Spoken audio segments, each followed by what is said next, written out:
함께 신앙 고백하겠습니다. 전능하사 천지를 만드신 하나님 아버지를 내가 믿사오며 그 외아들 우리 주 예수 그리스도를 믿사오니 이는 성령으로 잉태하사 동정녀 마리아에게 나시고 본디오 빌라도에게 고난을 받으사 십자가에 못 박혀 죽으시고 장사한 지 사흘 만에 죽은 자 가운데서 다시 살아나시며 하늘에 오르사 전능하신 하나님 우편에 앉아 계시다가 저리로서 산자와 죽은 자를 심판하러 오시리라. 성령을 믿사오며 거룩한 공회와 성도가 서로 교통하는 것과 죄를 사하여 주시는 것과 몸이 다시 사는 것과 영원히 사는 것을 믿사옵나이다. 아멘. 찬송 199장 나의 사랑하는 책 찬양하겠습니다. 찬송 199장입니다.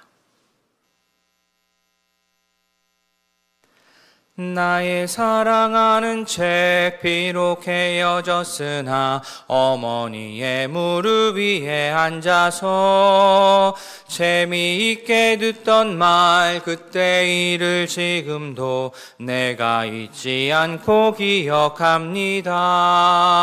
귀하고 귀하다 우리 어머니가 들려주시던 재미있게 듣던 말 이 책 중에 있으니 이 성경 심히 사랑합니다.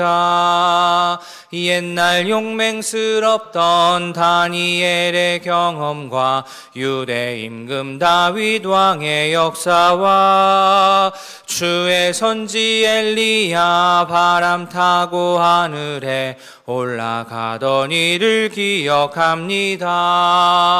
귀하고 귀하다 우리 어머니가 들려주시던 재미있게 듣던 말 이 책 중에 있으니 이 성경 심히 사랑합니다. 예수 세상 계실 때 많은 고난 당하고 십자가에 달려 죽임 당한 일 어머니가 읽으며 눈물 많이 흘린 것 지금까지 내가 기억합니다. 귀하고 귀하다 우리 어머니가 들려주시던 재미있게 듣던 말 이 책 중에 있으니 이 성경 심히 사랑합니다. 그때 일은 지나고 나의 눈에 환하오 어머니의 말씀 기억하면서 나도 시시때때로 성경 말씀 읽으며 주의 뜻을 따라 살려 합니다. 귀하고 귀하다 우리 어머니가 들려주시던 재미있게 듣던 말 이 책 중에 있으니 이 성경 심히 사랑합니다. 아멘.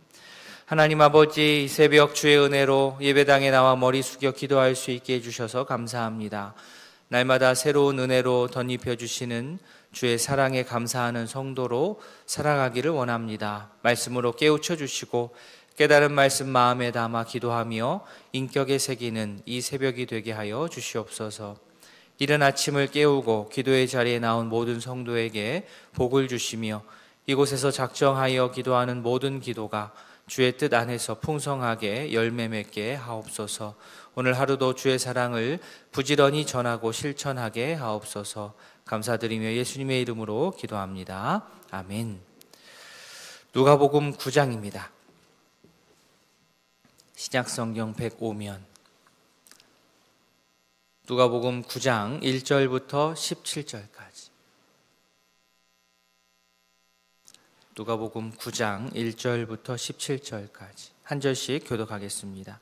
예수께서 12제자를 불러 모으사 모든 귀신을 제어하며 병을 고치는 능력과 권위를 주시고 하나님의 나라를 전파하며 앓는 자를 고치게 하려고 내보내시며 이르시되 여행을 위하여 아무것도 가지지 말라. 지팡이나 배낭이나 양식이나 돈이나 두 벌 옷을 가지지 말며 어느 집에 들은지 거기서 머물다가 거기서 떠나라.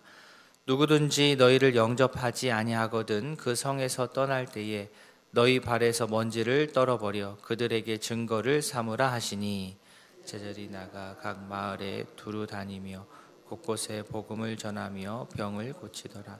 분봉왕 헤롯이 이 모든 일을 듣고 심히 당황하니, 이는 어떤 사람은 요한이 죽은 자 가운데서 살아났다고도 하며 어떤 사람은 엘리야가 나타났다고 하며 어떤 사람은 옛 선지자 한 사람이 다시 살아났다고도 함이라. 헤롯이 이르되 요한은 내가 목을 베었거늘 이제 이런 일이 들리니 이 사람이 누군가 하며 그를 보고자 하더라. 사도들이 돌아와 자기들이 행한 모든 것을 예수께 여쭈니 데리시고 따로 벳세다라는 고을로 떠나가셨으나 무리가 알고 따라왔거늘 예수께서 그들을 영접하사 하나님 나라의 일을 이야기하시며 병 고칠 자들을 고치시더라. 날이 저물어 가매 12 사도가 나와 여짜오되 무리를 보내어 두루 마을과 촌으로 가서 유하며 먹을 것을 얻게 하소서. 우리가 있는 여기는 빈들이니이다. 예수께서 이르시되 너희가 먹을 것을 주라 하시니 여짜오되 우리에게 떡 5개와 물고기 2마리밖에 없으니 이 모든 사람을 위하여 먹을 것을 사지 아니하고서는 할 수 없사옵나이다 하니, 이는 남자 1000명이 되밀어라. 제자들에게 이르시되 떡을 지어 50명씩 앉히게 하라 하시니, 제자들이 이렇게 하여 다 앉힌 후 예수께서 떡 5개와 물고기 2마리를 가지사 하늘을 우러러 축사하시고 떼어 제자들에게 주어 우리에게 나누어 주게 하시니, 같이 봅니다. 먹고 다 배불렀더라. 그 남은 조각을 12바구니에 거두니라. 아멘. 예수님은 제자들을 다시 한번 소집하셨습니다. 다시 불러 모으셨습니다. 제자들을 세상을 향하여 파송하기 전 당부의 이야기를 전하고 교육하기 위해서였습니다. 예수님은 제자들에게 모든 귀신을 제어하며 병을 고치는 능력과 권위를 주셨습니다. 스승은 제자가 할 수 있도록, 일을 할 수 있도록 준비를 시켜주는 역할을 하는 것이고, 제자는 스승의 일을 합니다. 제자들은 예수님에 의해서 자신들이 보냄을 받는다라는 사실을 절대 잊어서는 안 됩니다. 제자는요, 자기 마음대로 자기 생각에 따라 말하고 행동하는 자가 아닙니다. 스승의 일을 이어받는 자가 제자입니다. 제자들이 예수님께 보냄을 받은 목적이 2절에 나옵니다. 하나님의 나라를 전파하며 앓는 자를 고치게 하려고. 그러니까 제자는 스승으로부터 임무를 부여받아서 스승이 했던 일을 그대로 나가서 하는 겁니다. 예수님이 하셨던 일을 그저 흉내내는 정도로는 안 됩니다. 예수님처럼 제자들이 해야 됩니다. 예수님이 하셨던 것처럼 같은 능력이 제자들을 통해서 나가야 됩니다. 그러기 위해서 계속해서 예수님이 제자들을 부르셔서 따로 불러서 훈련하셨고, 또 사역에 필요한 채비와 실제 현장에서 취해야 될 태도에 대해서 말씀을 해 주셨습니다. 예수님이 말씀하신 사역에 필요한 채비는 무엇입니까? 매우 역설적으로 아무것도 가지지 말라였습니다.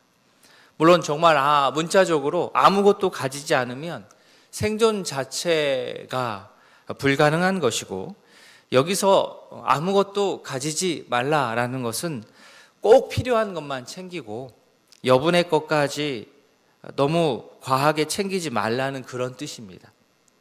그러니까 짐을 과하게 챙기지 말라는 당부는, 그렇게 말씀하시는 이유는, 첫째는 효율적인 사역을 위해서입니다. 사역을 효율적으로 하기 위해서는요, 몸이 가벼워야 됩니다. 이것저것 주변에 많이 있어서 또 엮여 있는 게 많으면 몸이 무겁고 외부 상황에 기민하게 대처하지를 못합니다. 생각이 많아지고 굼뜰 수밖에 없습니다. 그래서 사역을 잘 하기 위해서 최소한의 짐만을 꾸려야 합니다. 또한 짐을 과하게 챙기지 말라고 예수님께서 당부하는 이유 2번째는 이렇게 과하게 여분의 짐을 챙기지 않음으로 인해서 그렇게 하기를 결단하는 것을 통해서 예수님을 더 신뢰하고 의지하는 삶을 실제로 제자들이 경험하게 하기 위해서입니다. 스승인 예수님의 말을 따라서 내가 한다고는 하는데 뒤로는 자기 기준으로, 자기 생각과 계산으로 이것저것 준비하고 꾸리느라 분주하다면 그것 자체가 모순입니다. 자기를 예수님께, 자기 인생을 예수님께 맡겨야 됩니다. 의탁해야 됩니다. 최소한의 짐만을 꾸려서 여행길에 나서면 주님께서 살게 하신다는 믿음과 체험이 제자들에게는 분명하게 필요했습니다. 저희들에게도 필요합니다. 여분이라는 말은요, 하나님께서 모든 것을 채워주신다는 이 믿음과 대조를 이룹니다. 여분의 것, 믿음. 우리 인간은 언제 여분의 것을 많이 추구하고 탐합니까? 미래가 불안하다라고 느낄 때죠. 미래에 대한 염려와 근심에 쌓여서 스스로 이 어려움을 내가 어떻게 한번 대비하고 극복해 볼까? 그럴 때 여분에 대한 필요를 더 강하게 느낍니다. 물론 우리가 살아가고 있는 이 시대, 무한 경쟁, 자유시장 경제 체제 아래서, 자본주의 아래서 살아가는 우리가 극단적으로 무소유의 삶을 따라 살 수는 없습니다. 지금 예수님께서 무소유를 말씀하시는 건 절대 아닙니다. 그렇게 얘기한다고 저희가 살 수도 없지만요. 우리가 잘 압니다. 내가 지금 여분의 것들을 채우느라 정신이 다 쏠려가지고 예수님의 말씀을 듣지 못하고 있다라는 것을 스스로는 압니다. 여분의 것을 아무리 채워도 이 세상 기준으로는 절대 만족할 만큼 채워질 날은 우리에게 오지 않을 것입니다. 중요한 것은 내가 예수님의 제자라는 사실입니다. 제자라면, 진짜 내가 예수님의 제자라면 제자의 삶을 살아야 하지 않겠습니까? 제자로 내가 이 땅에서 살아갈 때에는 주님께서 모든 것을 친히 공급하신다는 이 놀라운 약속의 말씀을 내가 진짜로 믿고 우리가 제자로서의 삶을 살아갈 수 있기를 진심으로 소망합니다. 아멘. 물론 제자들이 여분의 것을 챙기지 않고 사역할 때 각 지역의 집주인의 환대가 필수입니다. 여분의 것을 챙기지 않았다는 것은 그때마다 돕는 손길을 통하여 체험을 받아야 된다는 거죠. 그들이 맞아주지 않으면 제자들이 사역하기 힘듭니다. 대부분 환대합니다. 그런데 때로는 거절하기도 합니다. 거절할 때 그때는 어떻게 하느냐? 발에서 먼지를 떨고 떠나오면 됩니다. 이것은 제자들이 기분 나빠서 에잇 하고 나오는 게 아니고 보냄받은 제자들이 그곳에서 맡은 바 사명은 다 했다라는 증표를 남기는 겁니다. 제자들이 다시 예수님에게 돌아왔고요. 자신들이 겪은 일을 보고합니다. 궁금한 것은 물어봅니다. 이것이 진짜 진정한 스승과 제자의 모습 아닙니까? 무언가를 가르쳐서 보냈어요. 그러면 와서 제가 선생님의 말대로 했는데 이런 일이 일어났고 이런 것들은 잘 안 되고 이런 것들은 궁금합니다. 그죠? 제자와 스승의 관계. 그런데 그때 무리가 따라왔고 예수님은 그들을 맞이하셔서 하나님 나라의 말씀을 전하고 병을 고쳐주셨습니다.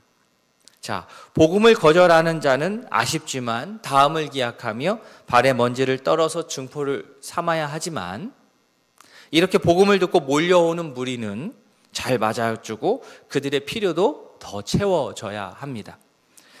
시간이 흘러서 날이 저물어갈 때 예수님에게 몰려든 무리의 이 끼니가 걱정되는 이 제자들은 이 사람들을 흩어서 마을로 가게 해서 식사도 하게 하고 잠도 자게 하고 해야 된다고 건의했습니다. 모여있는 곳이 어떤 동네 마을 시내가 아니라 빈 들이었기 때문에 음식을 구하기 어려웠습니다. 이때 예수님이 하신 말씀 13절에 너희가 먹을 것을 주라.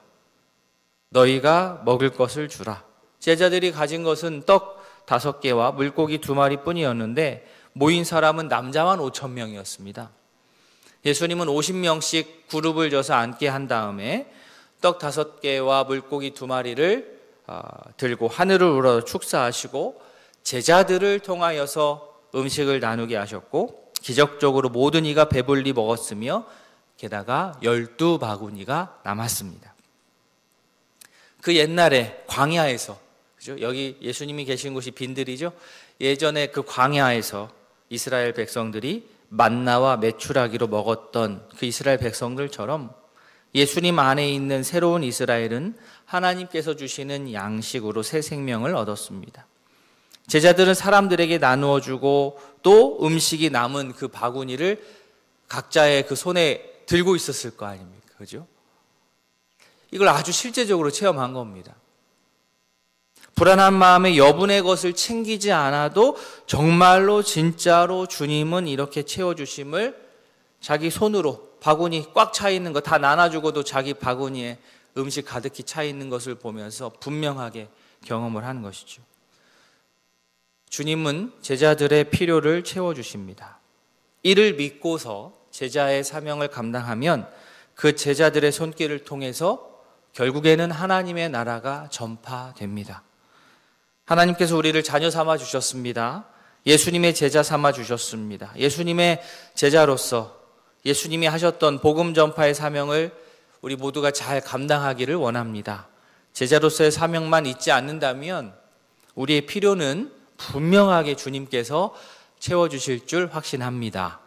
우리가 믿고 평안한 가운데 각자에게 주신 사역 잘 감당하는 우리 동교회 모든 가족 되기를 진심으로 소망합니다.